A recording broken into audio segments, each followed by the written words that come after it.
Hi. How are you, Jackie? I'm good. I'm good. I'm so excited that we're doing this. Yes, Hi me there. Hi, Kiki too. Swim. Thanks, Bree. Cool. So you can hear us okay. You can see us okay. Wonderful. All right. Well, should we jump straight in? Yeah, why don't you start with Oh introducing gosh, I knew you were yourself? going to say that. I was going to say you. Go You on, you. start. Okay. So I am Charles. I have our calm place, which you guys already know. But so I am a theta healer and a qualified counsellor as well. So theta healing is, well, theta is a brain wave. So when you get into that theta state, it's like that state that you're in almost as you're drifting off to sleep or as you're kind of going under hypnosis. So it allows you to tap into your subconscious mind, but you're still conscious and you're able to remember everything that we speak about. Yeah, and it just allows you to get in and try and access and challenge and change those limiting belief systems. So things that your subconscious believes to be true, which sometimes are not. So that's what I do, and then I use that to blend in with use of crystals for healing and oils for healing and the smudging and all of that sort of stuff. So big believer in natural therapies and natural modalities. So that is me. I think that's covered Love it. everything. Yeah. I love it. And how All about right. you? How do I change these comments? They're just coming up on your face. It's probably Oh, doing are the they? same for me. No, Yeah, you're at the that's top okay. on I mine. But can anyway, still see you. Oh, I'll okay. pop up. There we go. I can still see you. Okay. Beautiful. All right. So for anyone that doesn't know me, I'm Jackie and I'm from the Brave Space. A little bit about me. I am a mum to two little boys. And when I'm not with them, what keeps me busy is I'm studying to become a clinical psychologist. So working my way towards registration. And my job, I suppose, is I work as an ABA therapist for kids on the spectrum and also as a play therapist for neurotypical kids that might be having some emotional difficulties or some challenges with their emotional regulation. So I'm in schools, private clinics, and at kids' homes as well. So that's what I do. Nice. And you've got your own Yeah. brave oil too. We do, yeah. So Charles and I kind of like clicked straight away. We had this magic friendship where when we met each other face to face, it was exactly the same as our little, well, I'll speak about myself, had a little Instagram crush and was stoked that it was real in real life too. And it turns out we do both have, one of our products that we offer is really similar. So at the Brave Space, our first product that kicked it all off was an oil, a little roller ball of essential oils that we call our Brave Oil. And it's our signature product. It's our whole focus is all about empowering kids with anxiety. So that's what the Brave Oil is for. And I know you do a similar thing over at your biz, Charles. Yeah, it's called Brave as well. So, Good name. Yeah, just sums it up, basically. But also, can I ask you what ABA? Because when you told me that, I had to go and Google it, and now I've Oh, yeah. And I One know of those there's a noise. few mums in here that work with kids. And Oh, cool. Okay. Yes, that work with autistic or special needs children. But just for those of us that don't quite know Yeah, what so that is. ABA stands for Applied Behaviour Analysis, and I suppose it's just one style of philosophy and approach to working with kids who are on the spectrum. So I did my training in that and has some really good, solid, like, with a lot of evidence and data to back it up as being effective. But then since then, I still love that work, but I've deviated more into play therapy too, which I'm finding with the kids I work with, to be really effective as well in achieving some of their goals. So, yeah, we use a bit of a mix of ABA and play therapy strategies. Yeah. And the play therapy. So Yeah. going totally off script of what we... This is why we did glass of wine. No, so the play therapy, I'm just putting you on the my spot. interest in that, Yeah, that's really relevant to lots of kids, but the work I do is with kids who are neurotypical, so not necessarily on the spectrum, but have emotional difficulties or disruptions. So it's really a great way to sit with them in a really comfortable, supportive space that's not at all clinical or imposing. Sometimes I go to preschool with them, sometimes I sit next to them in their classroom, or otherwise we're at home just hanging out. And there's a lot of really great, natural sort of environment techniques and strategies you can use to help support kids who might be, having those particular challenges. And that's where play therapy comes in. Beautiful. Yeah, Sounds yeah. amazing. What Yeah, lucky it's lots of little fun. kids to have you by their side. Oh, you gem. So we're going to jump into some questions that some of them Jack and I thought were really important and we wanted to cover them for you, and then others have been sent in to us. But if you have any questions as we go through, just pop them in the comments and we'll get to them as we can. Yeah. Thanks, Petty. I can see your kind comment there. So nice.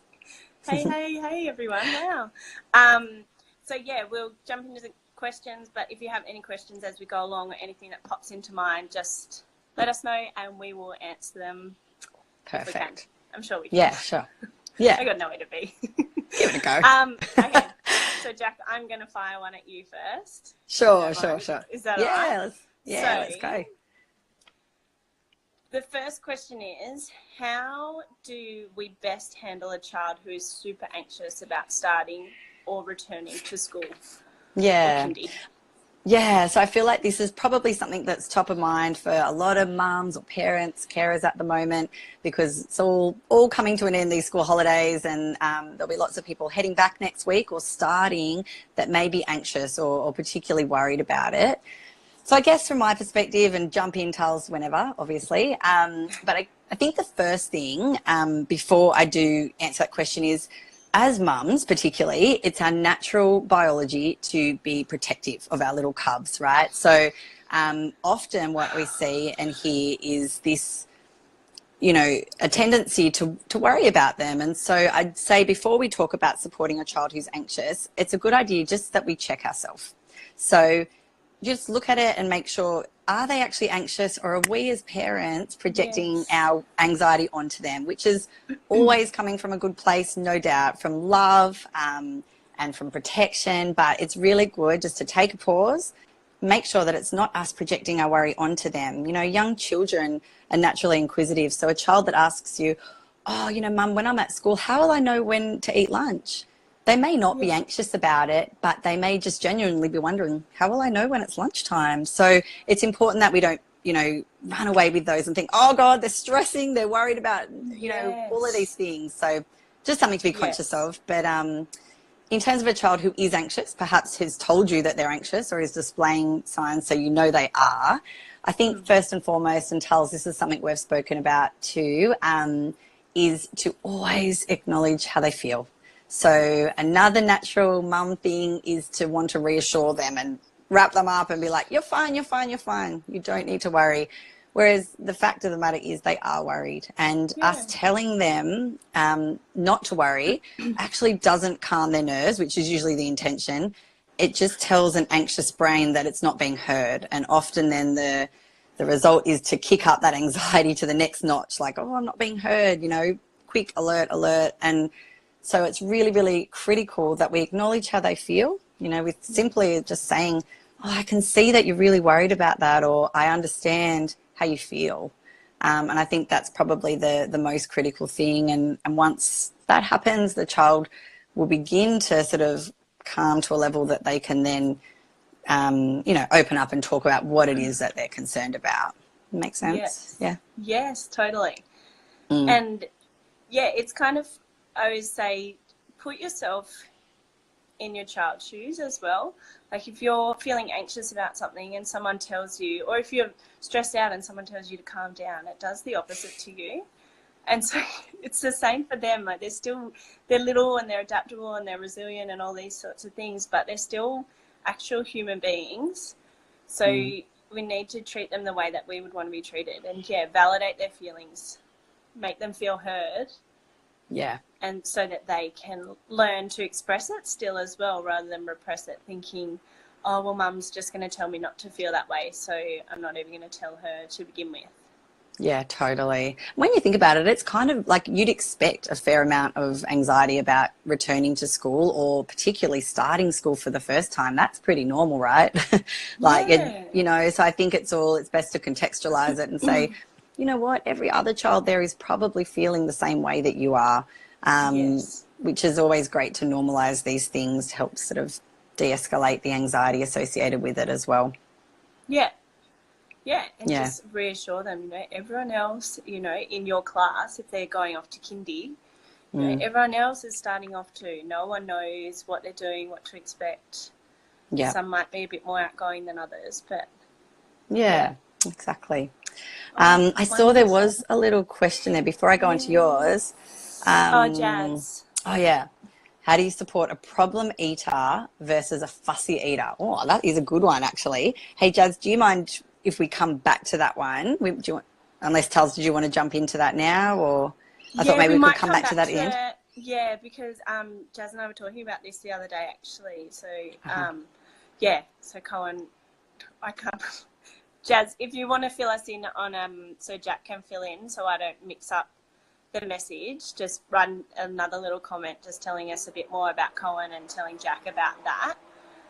Because that might be more Jack's field to go into. For sure, and we can chat about that. And I can see learning blocks. Hey, you're talking about the same thing. Yeah, projecting onto our kids. So easy to do because we just love them so much. Yeah. All right, cool. And Em, I don't know what we said that was so funny, but I'm glad you think we're hilarious. Royal Rhino. Yeah. Do you want to keep going with all of your questions, or should we jump between? Oh, let's go back to you. So I think I think the first question we had for you actually feeds well into this, and that is, how can crystals and oils, which is completely your magic area, help kids cope? Yeah, totally. How can they help kids cope with their emotions? Hey, Joycey. So this is like quite elaborate, getting me to tone it down. So the best way that they can help, like they help our emotions in so many ways, and they travel through to the brain so quickly. Within a couple of minutes, they've reached your brain 2 minutes after you've inhaled the scent. This is talking about oils. And within 20 minutes, they're in every cell in your body. So it also gives them a stop. So you talk about this as well, Jack, with your brave oil. Gives them a stop. If they've got something tangible that they can go to and turn to when they're feeling that way, before it escalates into, they're never coming back from that. Not never, but, Yeah. Can feel like never. They've got something that they can turn to that's tangible, that they can hold. So, for example, at the moment, Mace is getting really upset when Phil leaves for work in the morning because he's the best. So it's that major meltdown if she's awake before he leaves for work. So after she's had a few minutes, I could try and preempt the situation, try and distract her. But then I will carry her over and just say to her, do you want to pick a crystal?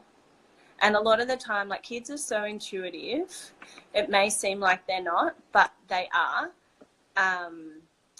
So she'll go over, and most of the time she'll pick up like a rose quartz, which is the pink, the love crystal. And it could just be because it's pink, but she will often go and pick that one or the amethyst, and she would just hold on to that for a few minutes. And just the properties that come through from them, like crystals have been used for, hundreds and thousands of years, and they've just hold so much energy in them that they can help to soothe your emotions. So the rose quartz is really beautiful for love, so unconditional love, self-love.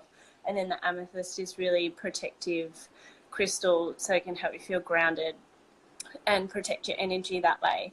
So it's just giving them something to stop and turn to stop them in their tracks. They can have a smell, they can have a hold, they can focus all of their attention on that one aspect. Yeah. And then once that's dissipated, you can talk about the feelings. rather Beautiful, than, yeah. oh, okay, you're okay now. It's kind of like, okay, well, what was that? Why are you getting so upset, or how does it make you feel when Daddy leaves for work? And that's how I got out of her. That it's, oh, Daddy's the best. I'm like, oh, great. Good to know. Good to know. Yeah, good to know. Well, I'll just go to work Yeah. full time and you can stay here, and then I'll be the best. You'll be fun, Mum. Yeah. So, does that answer the question? Yeah, completely. And I tend to think go- I love what you said. No, it does. And I think that's where the power of these strategies are, in the beautiful capacity that they have. Like anxiety, if anyone's experienced it, they'll know, it's characterized by this vicious cycle that once you get in that little whirlwind, it tends to spiral down and down and down. And it can be really hard, even as an adult, to catch yourself out of that. So as a child that has minimal, if any, self-regulation ability, that's a really challenging thing, and it's an awful feeling to feel like you're not in control of how you're feeling. So as Tal said, the crystals, the oils, and you know, they've got added properties as well, but really are an awesome strategy to use to try and act as a bit of a circuit breaker in that anxiety spiral. The things that are known to help anxiety are mindfulness and breathing. And so they are two super simple strategies that can be taught to children of any age, stopping to have a deep breath and calm our system. And then, you know, a mindfulness, focusing on the smell, on how the crystal feels in their hand, the weight of it as well. These are all things that are actually known to help with anxiety. And so are really beautiful strategies we can teach kids from a young age as well. Yeah. Cool one. Good. All right. Cool. Okay. Hey, Tals, I was thinking. Oh, yes. Your next question actually ties in. You touched on it when you talked about Henny. Mace using the crystal, and that is how can we encourage children to use their intuition? Because I think that's a super powerful thing that's often overlooked as well. Do you want to talk? Oh, I felt like I was having vertigo. Sorry. Is it me? Do you want to talk about that? Because it kind of feeds in nicely. As well. Yeah, totally. So one of the things that I first did with Macy before I had our calm place was when she was feeling a bit anxious after the arrival of Henny. I just took her down to the local crystal shop, and it was actually my chirokinesiologist, Steph, who said just take her down and go to the crystal shop and just let her pick a crystal. And this was before she was into pinks and purples, and she just went out, and you just let them pick one. Let them be drawn to what they are drawn to and to pick out, and you'll be amazed by what the meaning of it is. And I've spoken to a few of the mums in here and told them to do the same, and they're blown away by what it is that their kids pick, because they're not programmed like we are to challenge their intuition. They're kind of just going through it and being like, they live in a theta state until they're around about the age of 7. So they're in that state where they're kind of like, they don't know the difference. So they're like, oh, I feel like this, and so this is what I'm going to do. They don't have the cognition yet to challenge that, or the social consciousness to tell them that they should be doing something different. So while it might look like they have no intuition in a way that they try and kill themselves every single day, like my life, and jumping off things, they are super intuitive beings. So so it's just kind of getting them in touch, let their sorry, I wrote some notes because my mind goes blank in these sorts of things. But just telling them to listen to, like, say, oh, does your tummy, if they're really young, ask them about how their tummy's feeling in certain situations when they're feeling that. So then they can start listening to that gut instinct, that first reaction, so that they can learn to trust that feeling. And as they get older, they'll tune into it more and more and more and be like, oh, my gut feels this way about a certain situation. So I can use my intuition and listen to my gut instinct to keep me safe. Yeah, I love that. I love that building that self-awareness from such a young age too is just like so powerful for their well-being as they get older. And it's interesting you mentioned intuition because I think it ties in with anxiety too. So anxiety is a physical experience in our body, as most of us will know. And it can't actually be intellectualized out when you're a young child through talk therapy sometimes, or, talking about it. It has to be worked out of your body. And so children often intuitively know when they are feeling anxious, or perhaps during that first week of school, you'll notice that they want to move, they want to climb things or run around, or, burn off this physical energy, which can really be them working that anxiety, or those, jitters, if it's not, to the level of being anxiety as such, out of their system. And so I think that's another really great example of how children intuitively know what they need as well, in terms of looking after themselves sometimes.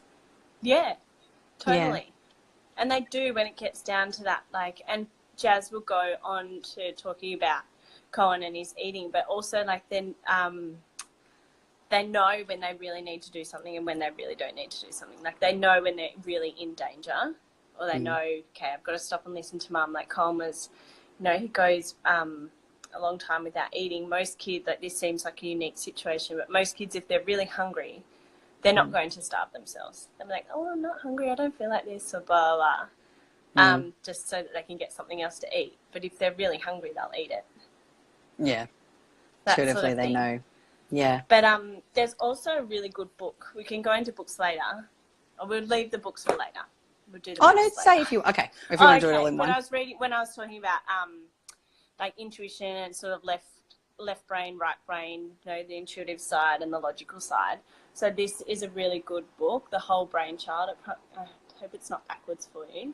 But this is a really good book because it's talking about, the left side and the right side, and trying to get them so that they can connect to one another more so than just going off of a total left side logical or a right side feeling of the brain. So trying to bring them together so that their anxiety doesn't spiral out, because they'll go off of memories of that too, if they're in the playground, and we'll get into this question, if someone doesn't want to play with them, they just totally go off of that feeling rather than what the actual logics were behind it.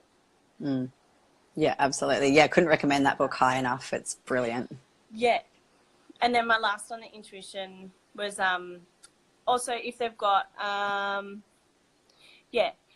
lot of you guys are oil lovers as well. So the crystals and oils, they go so well together. So in terms of the intuition for the oils, take them to your selection of oils. If you've got a diffuser, just ask them, guys, what, just run your hands over. And I say to Macy, it's almost witchcraft.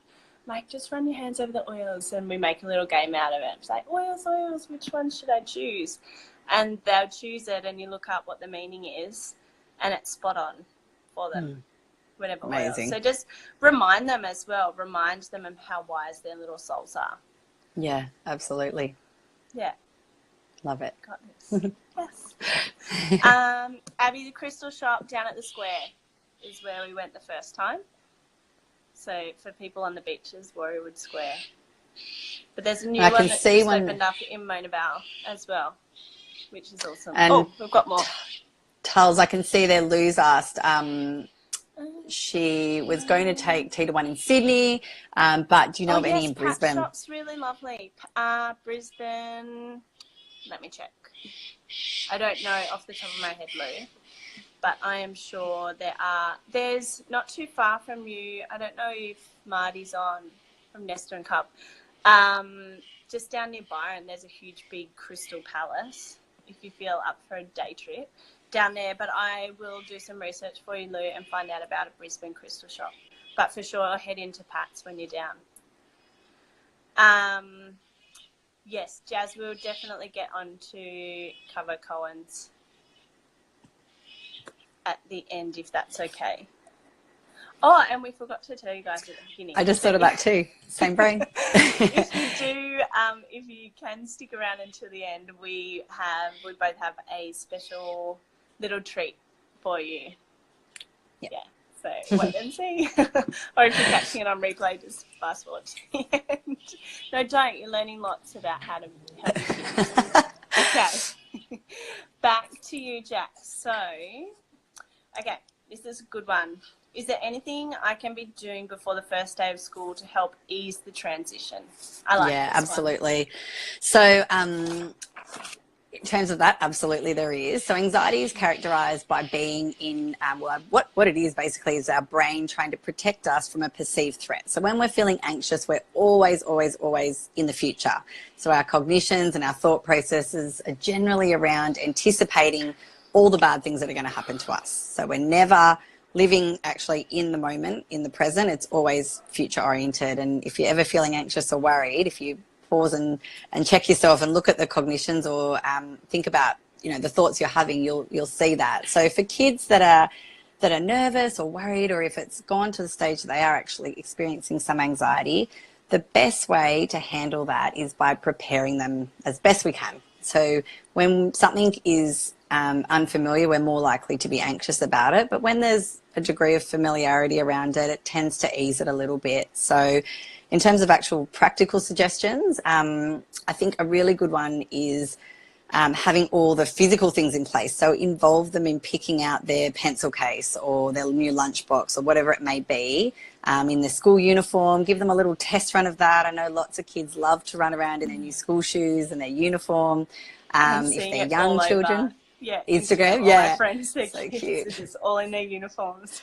We had a little girl Ready at to go. my 4-year-old's preschool who wore her school uniform for the whole last term. So she was getting ready for this year. Yeah. So I think if they're young children, involving them as much as possible in that. And for those that are older and younger too, just getting them really prepared. So talking about what the rhythm of the day will be like. If they've had the chance to go in and meet their teacher or any other kids that they'll be with, that's awesome. But now that we're the week out, I think really, you know, driving past the school a couple of times would be fine. So, that's where you'll be going in, and just getting them really comfortable with how it's going to be.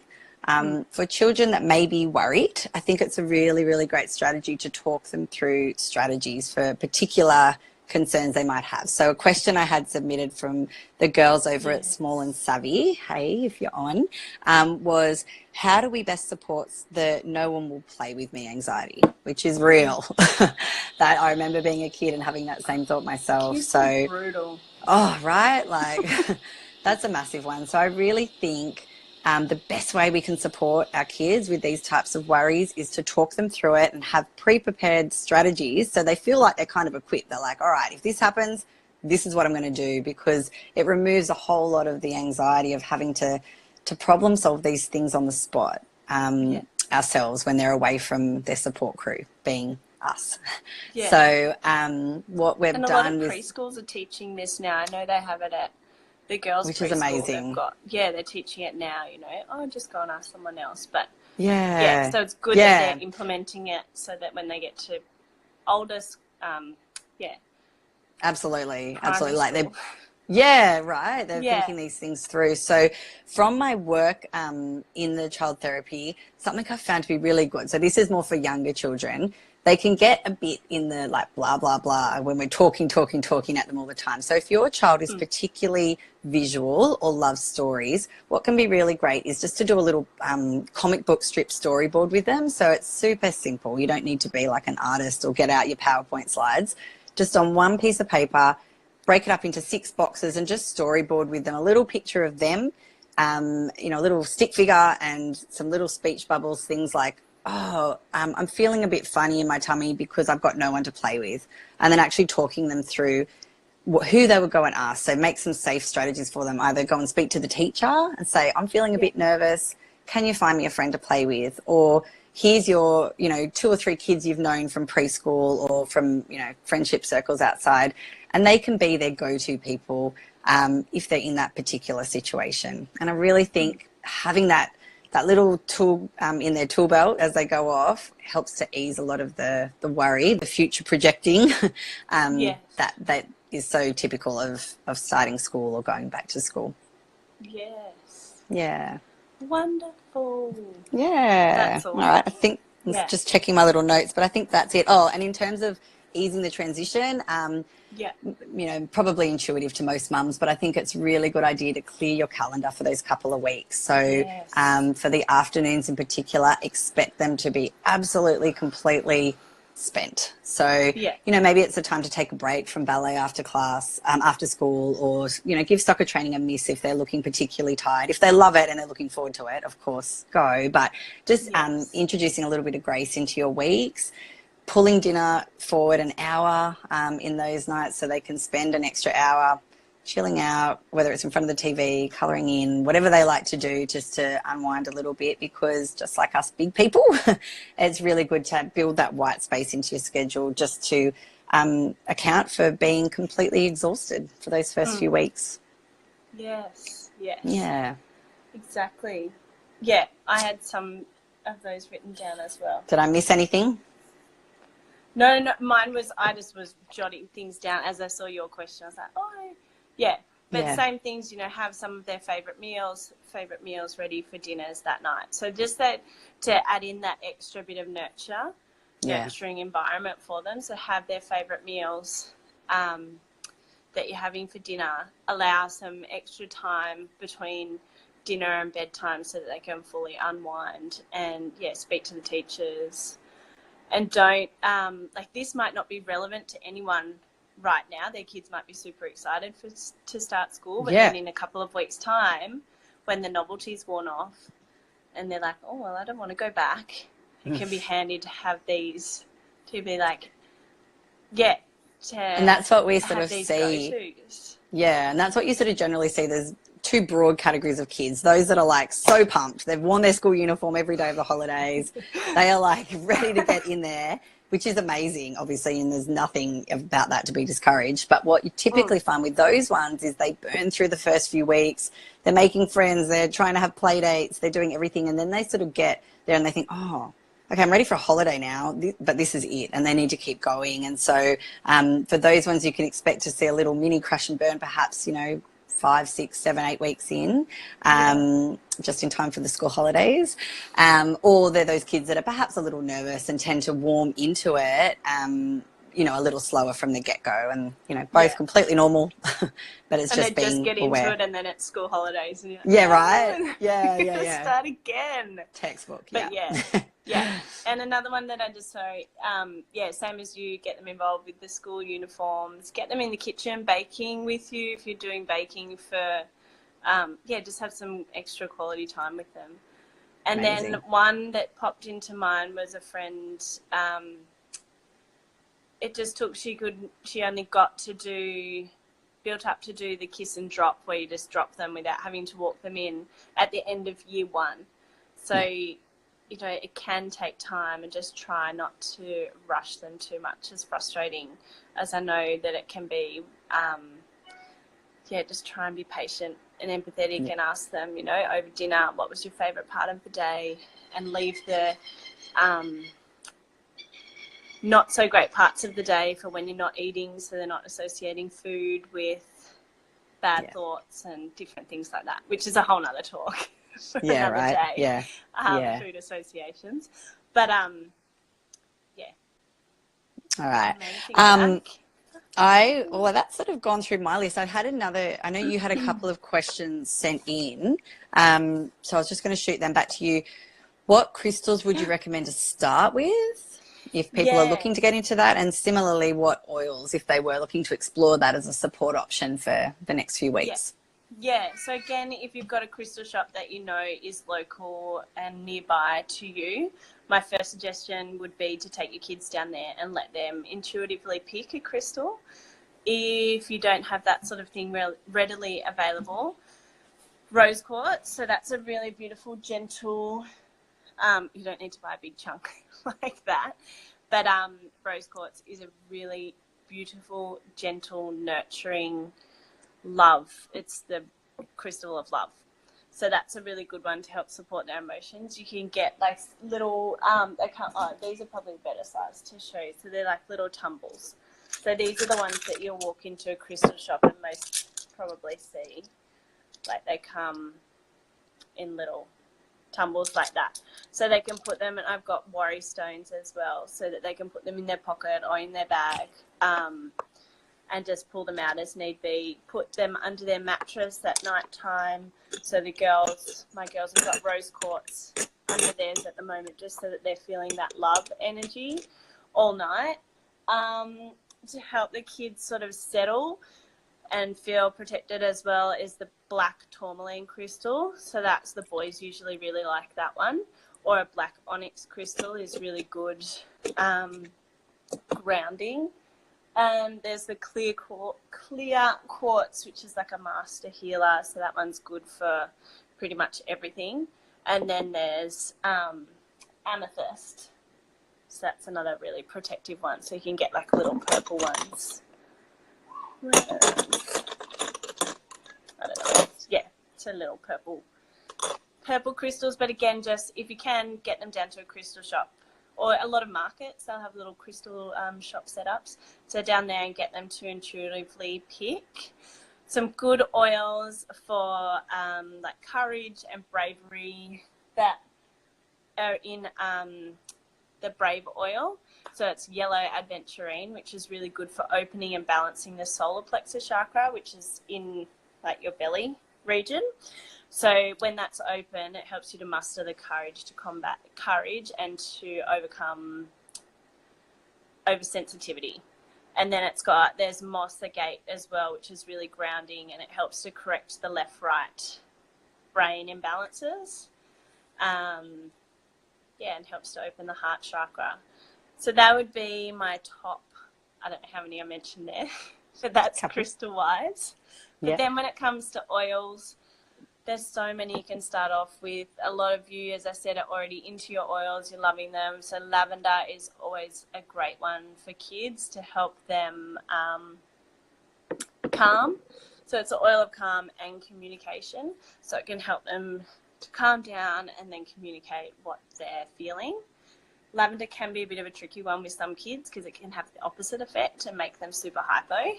That's for a very small minority of kids. But chamomile is also a really nice one for helping calm down. Wild orange helps to bring back like their joy and buoyant side. And then you've got, if you're needing something for bedtime, juniper berry. It's known as the oil of the night, so it can help with night terrors and nightmares and just to help them feel nurtured. Cedarwood, sorry, I'm rambling off so many. But yeah, there's so many oils out there that can help with connection and community and just to help them feel secure. Pretty much. Frankincense, it's like the king of oils. So if you just have frankincense, lavender and juniper berry, they're really good ones for nighttime as well. Amazing start. They're just and something it's so good. And something that we both really believe in, and a lot of the mums that we're in touch with and that work with really believe in, is giving, it's a really sweet strategy for your little one starting school or returning, is to give them a little gift of either a crystal, an oil, whatever you think may resonate best with them. Something tangible that they can tuck in their school bag. It's discreet and simple, and something just for them, that when you're not there or when their support team aren't with them during the day, that they can just use as a bit of a self-regulator or self-soother. It can make all the difference in just getting them through those first tricky weeks or whatever it may be. Yes. Yeah. For sure. They're so handy. Like the girls have them. Penny doesn't really need hers at daycare, but Mace has hers in her bag. And I think you've got a little affirmation with your Brave oil. Yeah. And mine's the same. It's like, I am brave, I am safe, I am loved. Yeah. So that's so powerful. And just that reassurance to them is really powerful, and they can roll it on and smell the oils and eventually that oil, that smell, like psychology of that is they'll associate that with self-regulating, with the feelings of calm, and it becomes like this amazing self-fulfilling prophecy of calming themselves. Whoa, party at your house. It's but water, that's water. but that's the beauty of the psychology too. It actually just, what's the word I'm looking for, exponentially grows as they go along, because then that ritual, that soothing ritual of either holding the crystal, applying the oil, breathing it in, becomes this known ritual for them for calming, strengthening, and they're brave. So that's magic. Yeah. And how amazing for our kids to be growing up having these tools. Yeah, right. Oh my gosh. They're just going to grow up.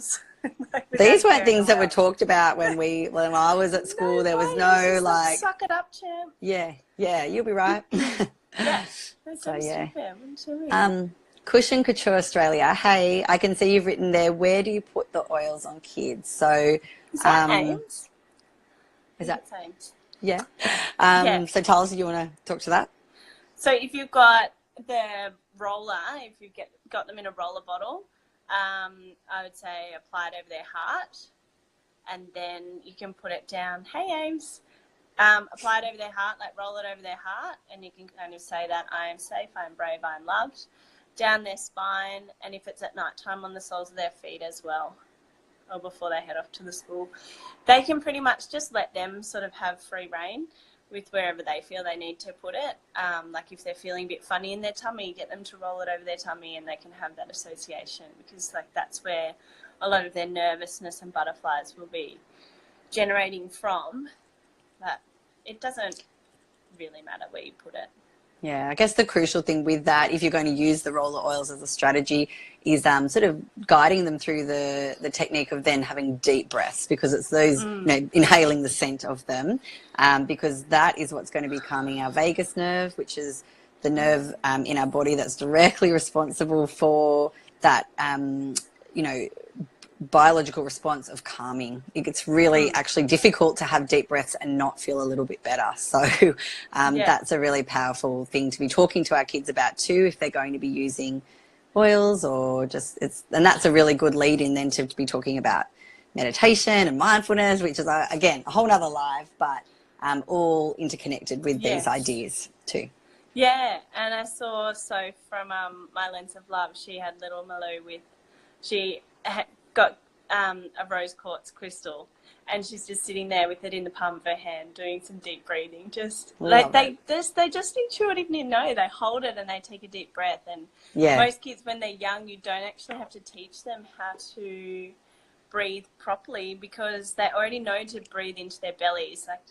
And this is what Fee from Musical Chairs has been teaching us at the workshops. You don't breathe into your chest. You want it to go deep down into your pelvis, into your belly. That's where you're going to get those restorative breaths from. So keep your shoulders relaxed. Breathe it into it's like a skill almost that you have to relearn. Oh, absolutely, as adults. Yeah. I can see Casey Lily has her brave oils on tonight. Love it. Love it.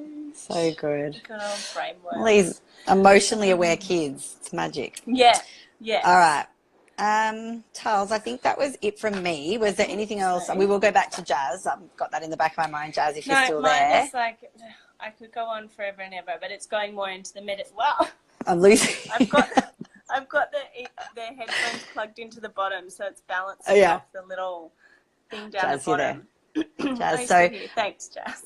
Yeah, we sorry. can do the mindfulness meditation. That doesn't need to be done now. Okay, maybe one for so our let's next one. jump into Jazz's. Yeah, so Jazz, just from looking at your comments. Did you get a chance to read hers? Yeah, I was just going to say I had a quick read of your comments, and what I would say, first of all, I feel you. Like food anxieties and food-related issues with kids are so stressful. I've been in food therapy with my little one, actually, who's 2.5. So I know the process, and I just completely empathize with what you're going through. It's really stressful as a parent. There's actually, so food psychology is a whole specialization. And as I pointed out at the beginning, I'm not yet a registered psychologist. But what I do know from the work I've done in the field is that there are psychologists that specialize in food, obviously, eating related things. So what I would suggest is that it seems little Cohen's, perhaps the issue is more an anxiety rather than a particular food aversion as such, and needs to be treated as such by an expert with that. I think you're definitely right when you say that any behavioural flow-on effects are a result of it, which of course, makes it really tricky as well. But I would definitely encourage you to seek out someone that there's experts that this is all they do every single day. And so they're going to be able to give far better advice than I can, on the spot here. I'll try and do a bit of research, DM you some top names as well, because as much as it's something that, research tends to show that they grow out of. I understand how you feel now at the moment, and so there'll be somebody that can give you the best strategies, the proven research to back that up too. So I'll get back to you. Yeah. Because Jazz has done a fair bit. This has been going on Yeah. for a So you little said while, it went so for she's 12 done a fair months. bit. Yeah. I don't know where your stance. Oh my gosh. I don't know if it's the fan that's pushing it over too. Your stance on different healing modalities as well. So I was chatting to Jazz about homeopathy and kinesiology, but I don't know exactly where that fits in with the psychology side. Yeah. I know I've had really great results from using those types of therapies. Yeah. Especially with Henny. Yeah, the last couple of weeks we went and saw a homeopath, and she's been really good, and they've been seeing kinesiologists since they were tiny. Amazing. And yeah, I that's tend really to come helped from to work through emotions as well. Yeah. Like from like muscle. So they test, for people that don't know about kinesiology, they do muscle testing. So if the baby's a little, they'll muscle test them through like a movement in your arm. And sometimes it can, so with Henny and Mace, it helped to, for sure, Jazz at age 3. Yeah. If you find a really good one that's kind of goes more into the medical side, if you will. So the girls were told, and I had my gut instinct was they shouldn't be eating gluten or dairy. And then while I was there, so they can test, they have little vials of, like the most common allergens. They even have vials now of oils, so you can test which oil a child could be reacting to as well. But yeah, so they have little oils that vials, and different parasites. Like it could be parasite, but it could be a sensory thing as well. Yeah, absolutely. They've actually found too that kids that are celiac and diagnosed with celiac later in life are really fussy eaters as young children. So it could be that there's an actual underlying pathology thing there that's, contributing, and now it's exacerbated, of course. But, I really think, Tulsi sort of said, oh, you're not sure about how that fits in with psychology. I think when it comes to kids and well-being and our own well-being, it's best, my view is certainly to keep to look at it holistically. There's, wisdom in so many different modalities. So I think definitely worth exploring those avenues that you mentioned as well, for sure. Yeah, because everything will offer something else. I was doing a healing for someone, and I said, I think you also need to go and have kinesiology to do, like, to go back, as sometimes even your subconscious mind isn't, like, you can't tap into it on a conscious level. You've got to go and let your body do the talking. Yeah. Like, she was just so blocked that we couldn't even tap into her subconscious in the first session. So we're kind of like, okay, we'll keep working at that, but also in the meantime, go and get some kinesiology so that it's kind of out of your mind totally, and it's turned over to your body. Yeah. And look, it can be as simple as just meeting the right person that's got the right wisdom at the right time. So I think, all these avenues, if the food therapy, it sounds like you've given that a solid go. And if that's still not bringing any joy, then I think these are absolutely really powerful avenues to consider too. But I will DM you with any other great people I find or resources. And he's so determined, Jazz. Like, that's a pretty good strength. To go. How's the willpower, right? But like that willpower and just that staying power. And that's indicative, obviously, of his mental strength. Yes. Yeah. Which are the trickiest ones to work with at this young age. Hey, Taz. Hey. But, again, that's something that needs to be harnessed and channeled into the right energy, and it will serve him so beautifully as he grows. So this is just the challenge of the time. And as I said, I feel you. And you'll get that covered and something else will pop up. Right. Oh, God. Parenting, huh? They'll go through some other change. Yeah. But I think that's all we Yeah. have. But if anyone's got any last comments or questions, you can pop them in. Yeah. Otherwise, shall we share our little code? You do it? Yeah. I'll do it. So both Jack and I have come up with the same code so that you can get 10% off our Brave oils. So you can go to Jack, you can come to me. We don't really have, like, you can tell we don't have the competition between us. We don't care. We just want these little Brave Oils in Little your hands. homes to support your kids. Yeah. So if you use the code BTS, like back to school or behind the scenes. Oh, back to school. I thought you were Back to- behind is the that one? scenes. Ah. Yep. Sorry. Back to school. So, Love it. Yeah. Yeah. So is yours capital? Capital. Yes. Yeah. Yeah. BTS 10. That's So it. that will get you 10% off your Brave Oils, the orders of Yeah. your Brave Oils. Yeah, so that's the That's big, it. I hope that was worth hanging around for. But equally, Oh, feel that's free to it. DM either of us if, sometimes you go away from these things and think about them later, or that, as you're in the shower or the next day driving. Feel free to DM either of us. The inboxes are always open. I'm sure you have that approach, Yes. Charles. So Yeah. we love I that love you've a chat, joined us as you here. can tell. Yeah. We love that you've joined us here. Thanks for spending the time. And we'll see you in the future again. Yes, we will, and go and be with your littles tomorrow and your bigs as well, and just be there for them, listen, and just kind of think of how you would want to be treated if you're feeling a bit anxious. So that's probably the easiest way, like, oh, if I'm feeling this certain way, this is how, like, I just want someone to listen to me. Yeah. They don't necessarily have to have all the solutions. They just let me talk and let me feel and let me say how I'm feeling without jumping in with solutions. And Yeah, I saying, love. oh, it's okay. Yeah, I remember a psychologist I once worked for.